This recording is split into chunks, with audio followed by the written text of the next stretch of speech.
ワールドキング漢字on YouTube。So, in Dragon Ball Super and the Fakatsu no F movie, we were introduced to an alternative depiction of Hell from the Dragon Ball universe that we'd been shown before. Or were we?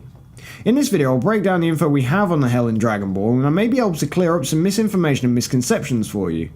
So back when Dragon Ball Z began, we'd already been introduced to Kami from the original Dragon Ball series, and any of you who've been brushing up on your Japanese skills will know that Kami actually translates to God. We were given a heavenly realm, which in the dub was referred to as Kami's Lookout. We knew that whilst it was referred to as the heavenly realm, it wasn't exactly the same as heaven due to the fact that there seemed to be no dead people hanging around up there, and we'd also been shown 2 seasons before that, in the Fortune Teller Baba arc, that she had access to dead fighters, from both heaven and hell, or simply otherworld warriors. This gave us the idea that although God seemingly remained on Earth, there was another world where deceased people and fighters alike went. So when Dragon Ball Z actually came along, we witnessed Kami personally take Goku to King Enma when he was dead, or well, that's King Yemma in the dub, but Goku was taken to the check-in station, which was a nice metaphor for crossing the living world to the other world. Whilst originally unclear, this gave us the perception that each world possibly had its own Kami, or God, or at least some spiritual overseer that governed the planet. It's also later in the series that the check-in station begins being referred to as Earth's check-in station.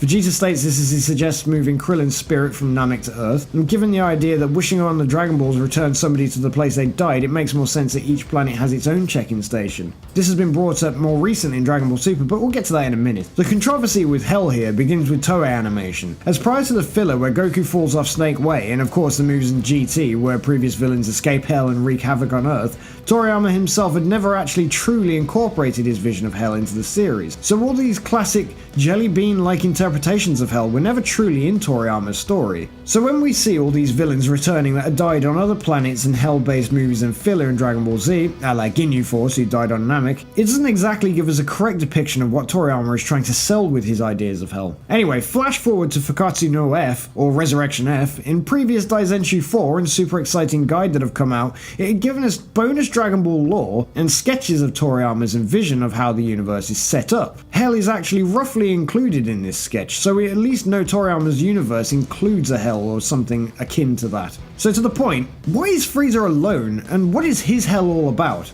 What led to further confusion in Fakatsu no F, Freeza is shown in a cocoon hanging off a blossom tree with being quote-unquote serenaded by teddy bears, and would even go as far to refer to it as Earth's hell. So does every planet have a hell, and why is Freeza so empty? Jump forward again to Dragon Ball Super. When Goku goes to recruit Freeza for the tournament, Goku talks to King Enma, who reveals that Freeza has been stuck in quote-unquote Earth's hell, and refuses to repent for his sins, and consequently can't move on to the next spiritual plane, which would imaginably be becoming a cloud and then joining the other clouds down in hell. The idea of hell in Toei Animation's Z filler and movies is strange because the villains keep their bodies, when it's revealed that the only reason that Goku keeps his body when he travels to other worlds is because he's earned a reward for saving the universe. If we look closely at Frieza's, or Earth's hell, it seems to be designed as a temporary, almost limbo-esque situation. And we know this not only by implications of King Enma's words, but also by the design implications. Japanese cherry blossom is a sign of change, new beginnings, and rebirth, and of course is everywhere in these scenes. It's symbolic and is chosen for a clear reason of forcing villains to repent for their wrongdoings.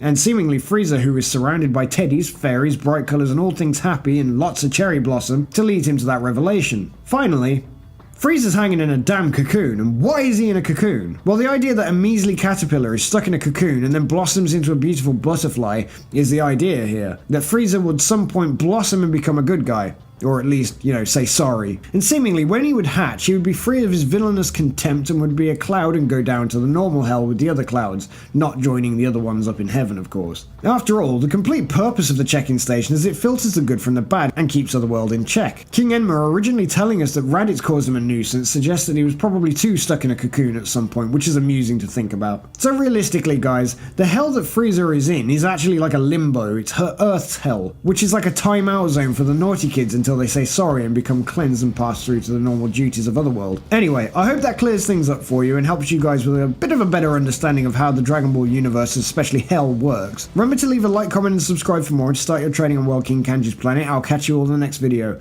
Bye!